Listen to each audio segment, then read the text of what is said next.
Construction മേഖലയിൽ നമ്മൾ പൊതുവേ കേൾക്കാറുള്ള 2 പരാതികളാണ്.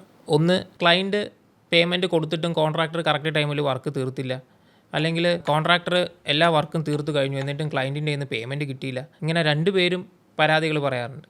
അപ്പോൾ ആക്ച്വലി ഇതൊരു മിസ്കമ്മ്യൂണിക്കേഷൻ അല്ലെങ്കിൽ ഒരു മിസ്അണ്ടർസ്റ്റാൻഡിങ് കൊണ്ട് സംഭവിക്കുന്നതാണ്. അത് എന്തുകൊണ്ടാണെന്ന് വെച്ചാൽ, നമ്മളെ ഈ ഒരു വീട് കെട്ടുക എന്ന് പറയുന്നത് 1 വർഷം നീളുന്നൊരു വലിയ പ്രോസസ്സല്ലേ. നമ്മളൊരു എഗ്രിമെൻറ്റ് വെക്കുന്ന സമയത്ത് നമ്മൾ ക്ലയൻറ്റുമായിട്ട് സംസാരിക്കും. അപ്പോൾ നമ്മൾ ഈ കാര്യങ്ങളൊക്കെ അവർക്ക് പറഞ്ഞു കൊടുത്തിട്ടുണ്ടാവും. പക്ഷെ അവർക്ക് അതിനൊരു ക്ലാരിറ്റി ഉണ്ടാവില്ല. അപ്പോൾ നമുക്ക് എന്ത് ചെയ്യാൻ പറ്റും?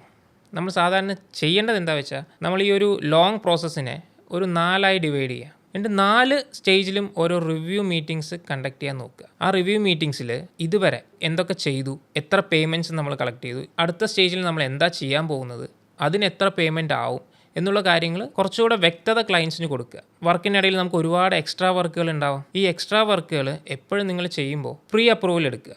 അപ്രൂവൽ കിട്ടിയതിന് ശേഷം മാത്രം ആ എക്സ്ട്രാ വർക്കിന് എത്ര എമൗണ്ട് ആവും, എന്താണ് നമ്മൾ ചെയ്യാൻ പോകുന്ന എക്സ്ട്രാ വർക്ക്, ഇത് എഗ്രിമെൻറ്റിൽ ഇല്ലാത്ത വർക്കാണ് എന്നുള്ളത് ക്ലയൻറ്റിന് കൃത്യമായി പറഞ്ഞ് മനസ്സിലാക്കിയതിന് ശേഷം അതിൻ്റെ അപ്രൂവൽ എടുത്തിട്ട് അത് ചെയ്യുക. ഇങ്ങനെ ചെയ്തു കഴിഞ്ഞാൽ കമ്മ്യൂണിക്കേഷൻ കുറച്ചുകൂടെ സ്മൂത്താവും, കാര്യങ്ങൾ സ്മൂത്താവും, നമുക്ക് അവസാനം വർക്ക് നല്ല രീതിയിൽ ഫിനിഷ് ചെയ്യാൻ പറ്റും.